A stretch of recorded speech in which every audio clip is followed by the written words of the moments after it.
Hi, Hunter. I'm good. I'm excited to be here. And I think you're so right on. This is such a timely and necessary conversation. And I know that our summit talks today, this talk as well, is something that's probably top of mind for all of us. So let's just start with a deep breath, center ourselves, be present, and focus on how can we bridge and create solutions as well for some of the things that we're going to be talking about today.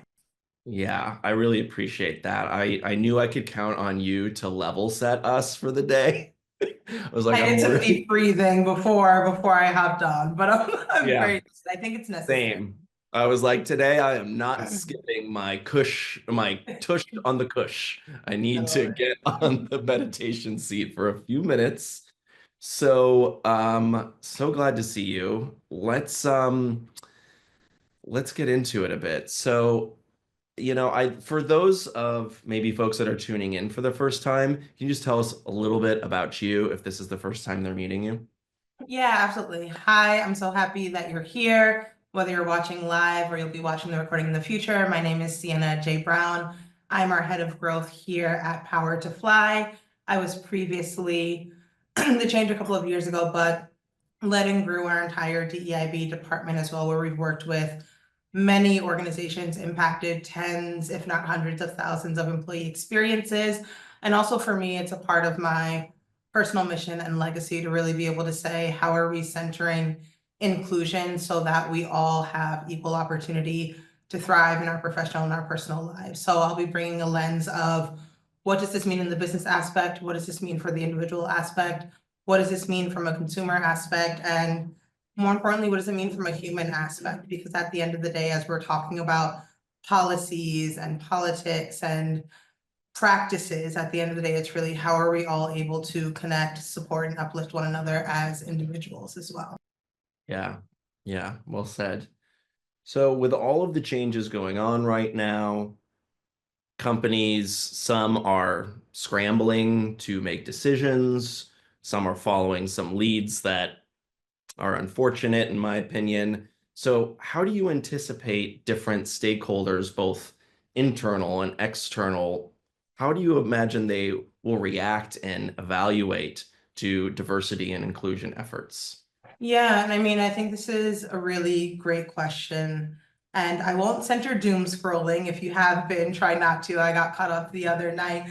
But I think there's Yeah, gonna be same. yeah, it's a lot. But I think there's going to be two things that we're really going to see, right? If we're thinking about stakeholders within organizations, and then I'll talk about externally as well. Internally, there's a lot of different things. And this is whether you're watching as a leader, as an employee, as someone who's looking to find a job in a new workplace. Of course, there's going to be a sentiment of uncertainty, right? Frustration, and then also potential disengagement, depending on different decisions that are being made, whether they are something that leadership can directly impact, if boards are impacting, if legal aspects are impacting as well. But folks will feel uncertain and frustrated. There might be lower engagement. You might see people's well-being also being impacted in the workplace. But I also think on the other side as well, we're seeing a lot of leaders really face the challenge of what do we do? How do we do it? How do we continue to stay aligned with our core values or our work, no matter what the industry? And so a lot of leaders are really balancing legal implications, which are real, and then also cultural considerations as well. So there might even be conversations where you feel like companies might feel stuck in the middle as well and trying to figure out what is the next step forward, but always trying to do it through a lens of the situation that's currently at hand. And I think the third thing that we'll probably see from different stakeholders might also impact on lived experiences, right? Whether that's generational differences, identity differences as well. You might see some people really wanting to push back, make change, resign from their roles, while others might have gone through the certain political cycles that we've seen over the years and be looking at it through a different lens. And this is my perspective on what's happening in the workplace, but then externally, we're seeing it as well, right? I think if any of you are on social media, you're seeing who are the companies that are staying committed to DEI and DEIB, who are the companies that are retracting statements. And oftentimes that impacts consumer action, right? I've been seeing, and we can even see in the stock market, stocks are going up and stocks are going down based on these decisions. And so I think specifically from an external and a customer lens, there's an expectation for consistency and accountability. And I think we've also been hearing this conversation, right, of was it performative back in 2020? Have we always been doing this work? Is the work just changing or evolving? But then also, I talk a lot about how can leaders and organizations as well practice transparency in their decisions, no matter what that may be. But then also seeing that investors and consumers will prioritize risk management, but then also what is our company's credibility and our reputation? What do we want to be known for? I always think about Ben and Jerry's as a perfect example, no matter what's happening in the government, but people stay buying Ben and Jerry's because they are so consistent and credible with their messaging, no matter what's going on. But again, it's a very uncertain time where there's a lot of things, and I always go back to the legal implications versus what private organizations are planning on doing with the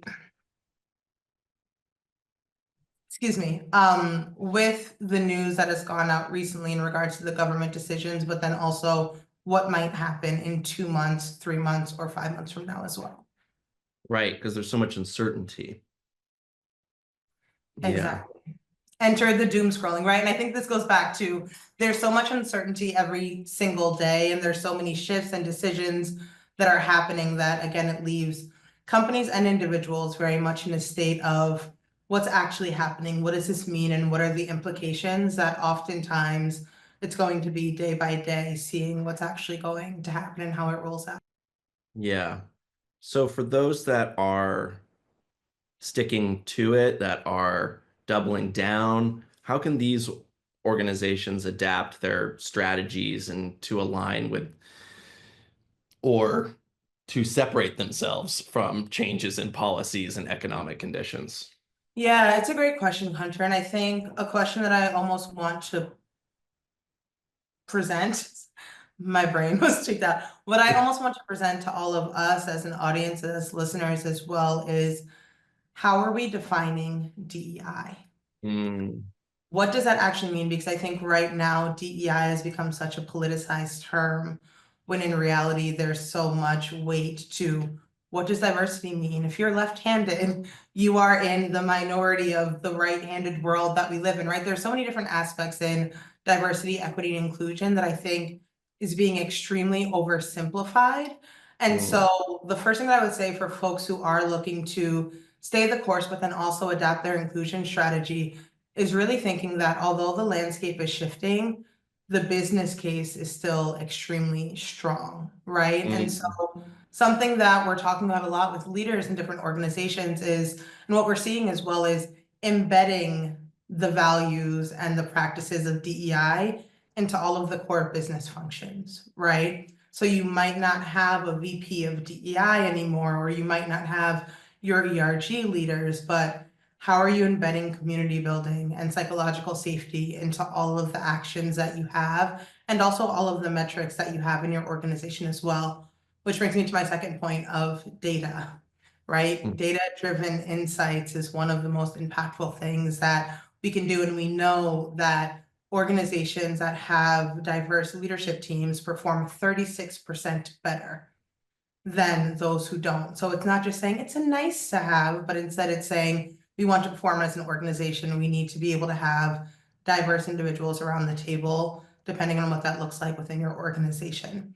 And the third thing that I would say, and I think this is most important now more than ever, both for recruiting and reaching new individuals who might be looking to join your company, as well as retaining the folks that you have, really centering psychological safety and belonging. mm.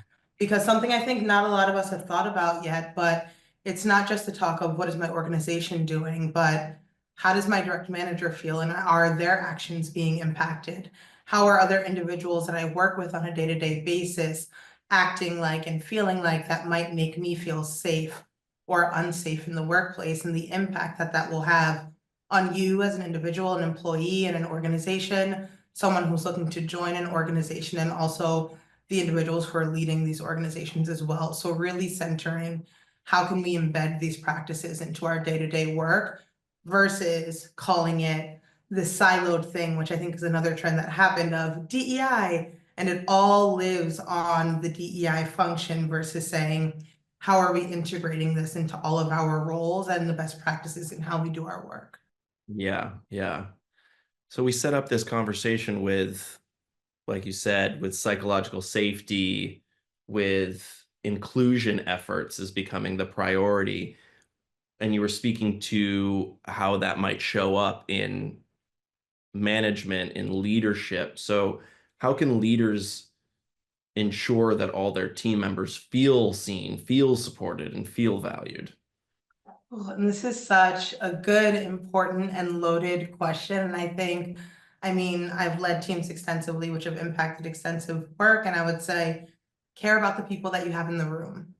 And I think oftentimes leaders get very caught up in the important things like the data, the KPIs, are we reaching our business objectives? And it's often forgotten that the best leaders create other leaders who are able to reach those business objectives, get those KPIs. And so really thinking about how are you caring for the individuals that you have on your team, but not only that, but taking the time to actually know them and understand them. So I might be able to say, okay, I'm running a team of 10 individuals, and each one of those individuals have a very different lived experience, right? And so being able to understand this person might be a caretaker, or this, I won't get into identities, but this person might be X, Y, or Z, or have this lived reality. How can I support them and their needs during this time?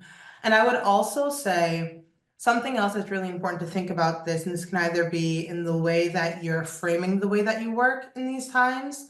How are we taking days where we don't have calls? How am I supporting my team to take days off for their mental health?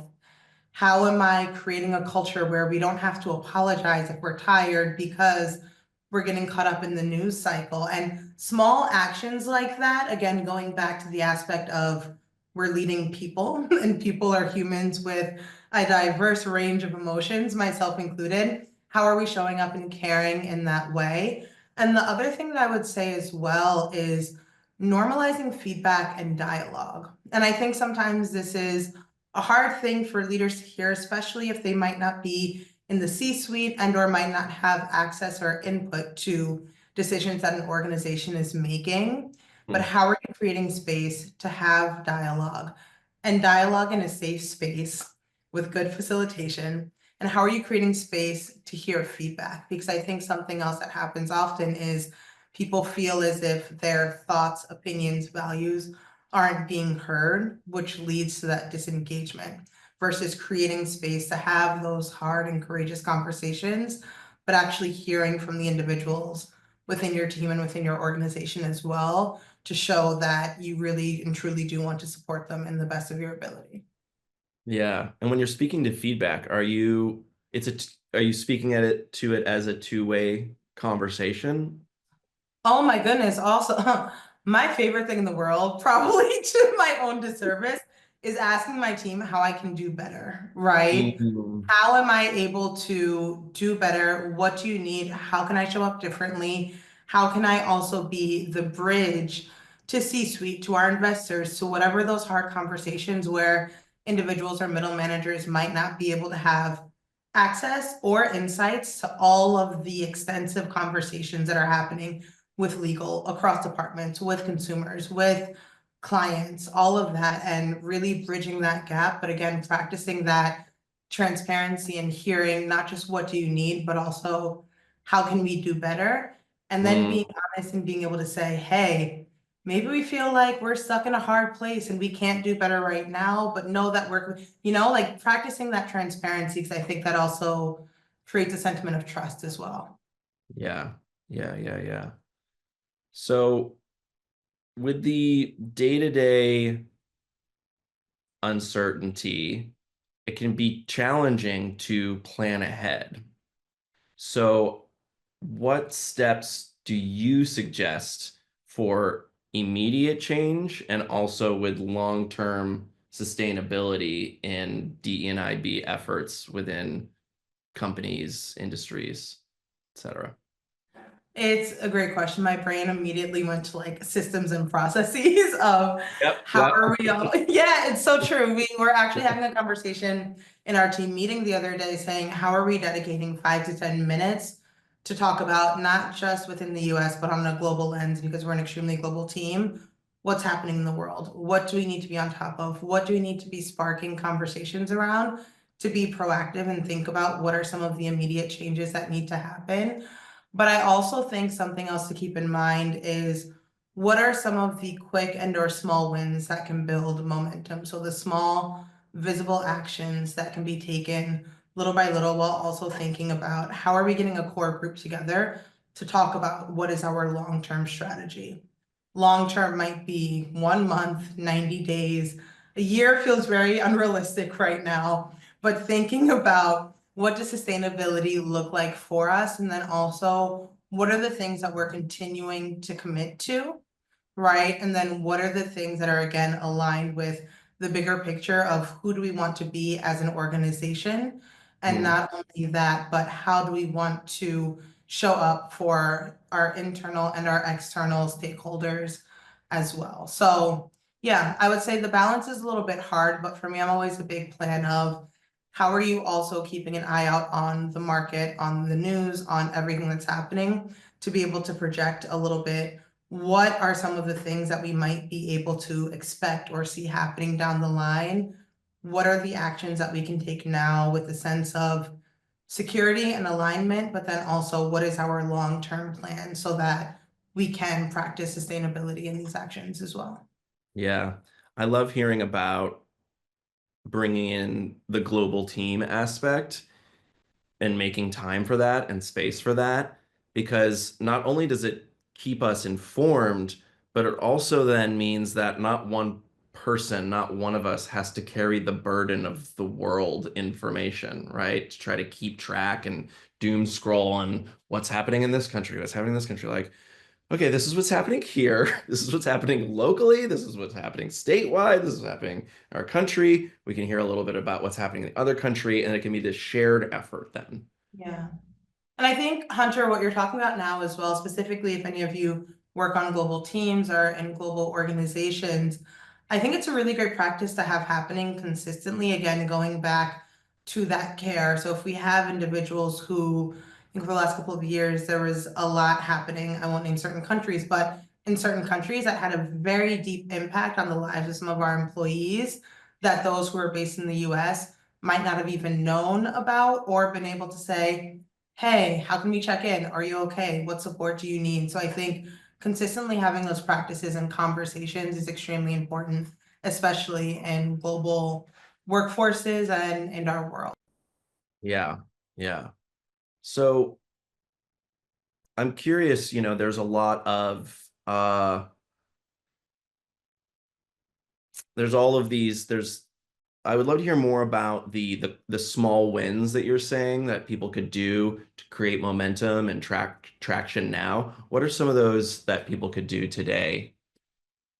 I mean, simple ones, right? Simple, yet a lot more complex. And I think it takes a little bit of practice. But the first thing that I would say is when it comes to creating an inclusive culture, and not just that, it's not just about leadership, but all of us actually play a role in how can we make our workplace more inclusive. I want to ask you a simple question. If you were to ask 5 colleagues right now, how do they feel working with you? What would you say those answers would be? Right? Some people might say it's fun. Some people might say it's challenging. Some people might say, I feel micromanaged or I feel questioned. And so it's a good practice to Mm. actually do and ask individuals within your team cross-functionally, one step level up as well. If you got insight in your performance reviews, take that to heart, but asking yourself, how am I also perceived in the workplace to be able to understand the impact that you're having, whether it's your own bias of I'm a great employee, everyone loves me, but in reality, there's a little bit of friction, but asking and gaining that self-awareness, right? Because I think Right. that self-awareness is such a big step. And so to tips, what are some things that you can do? The first thing that I would say is amplifying someone else's voice, right? Mm. And again, this depends on your personality, your visibility, whatever that might be, but really asking yourself, how can I amplify the voice of those who are often not heard? And that can be as simple as if you're in a meeting, Hunter, I'd love to hear your opinion, although I might have my opinion or perspective, but I'm always heard, right? So, Hunter, I'd love to hear your opinion. You see someone hosting a micro or macro aggression towards someone else, call them in or call them out, right? Again, Mm. within the confines of your company culture and the current state of how individuals are reacting within your organization. But I think especially practicing allyship, and if you are someone who is underrepresented in your workplace, start amplifying your own voice as well. Again, Mm. with safe iterations, but I think what we're going to see, again, depending on a lot of different aspects of people either starting to get louder and feel stronger and feel my voice needs to be heard, or shrinking and taking a step back and saying, I just want to go to work, get my paycheck, go home and be safe. Right. Yeah. And so I think, yeah, it's a real in between that we're facing right now. And I think again, it depends on every individual's personal situation, but practice amplifying someone else's voice or your own voice. Another thing that I would say is creating spaces for more human connection. And I think Mm. that this is something that it's so overlooked, right? Of yes, we have a 30-minute meeting and we have to get through X agenda items. Take 5 minutes to check in with everyone, have them drop it in the chat, and create space for that human connection because oftentimes, and we've seen this time over time over time throughout history across the world, but one of the biggest things that drive us apart is because we view ourselves as so different and one group of people want power over another, where in reality, we have so much more that we can connect on than what we think. And so when we create intentional moments to Mm. actually connect and understand one another, it bridges that gap and it challenges the biases that we all have through a lens of understanding.